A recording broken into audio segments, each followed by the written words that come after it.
You may have noticed that the establishment media got a little bit too excited on Monday after taking the unprecedented step of releasing his tax return and calling on the Tory Chancellor to do the same. The Labour leader faced sustained attack from the media. Journalists and commentators must have spent the most of one single minute analysing the document. The first story, that Jeremy Corbyn had apparently hidden £40,000 of his income, was of course absolute bullshit. But after diving in to attack Jeremy Corbyn, the same so-called journalists were not as quick to clarify, retract and apologise for the mistake that they had made. Instead, the headlines were altered and things were changed to talk about confusion. This was now a confusing story that Jeremy Corbyn had built, despite the fact that it had been orchestrated by the press themselves.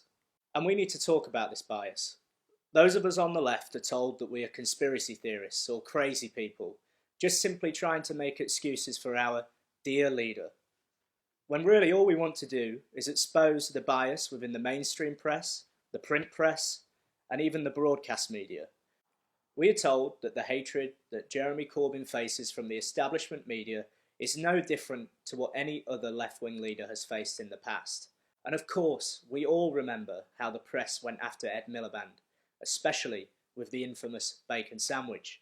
But the evidence shows that whilst we accept that the establishment media has never been kind to a left-wing leader, we've never seen anything on this scale.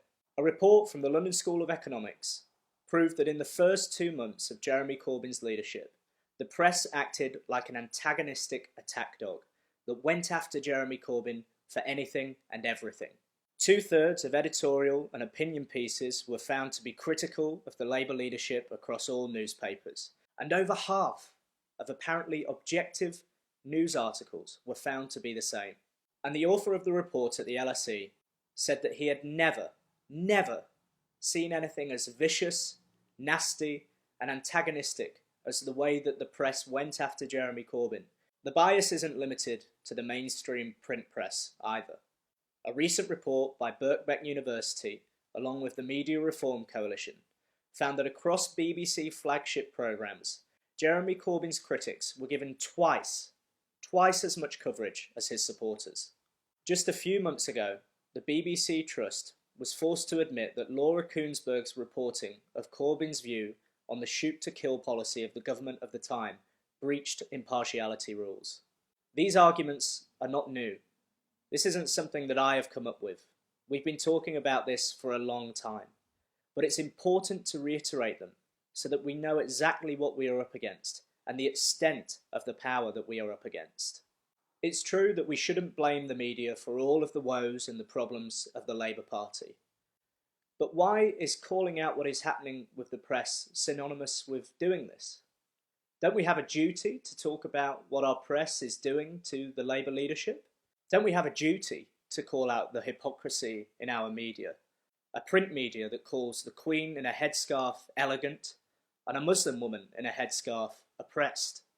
As some commentators call on the Labour leadership to build a cohesive media strategy or to engage better with the mainstream press, it becomes obvious day by day that the press are not interested in this themselves. Throughout history, every radical movement has faced sustained and constant attack from the elite media. Those that have been unsuccessful have tried to court the mainstream press or failed to build a narrative that works. But those radical movements that have been successful have generated their own media. They've reached out to real people through real people. Do not be forced into silence by the monstrous press barons and the power that they hold. Don't let them knock you down. Instead, double down.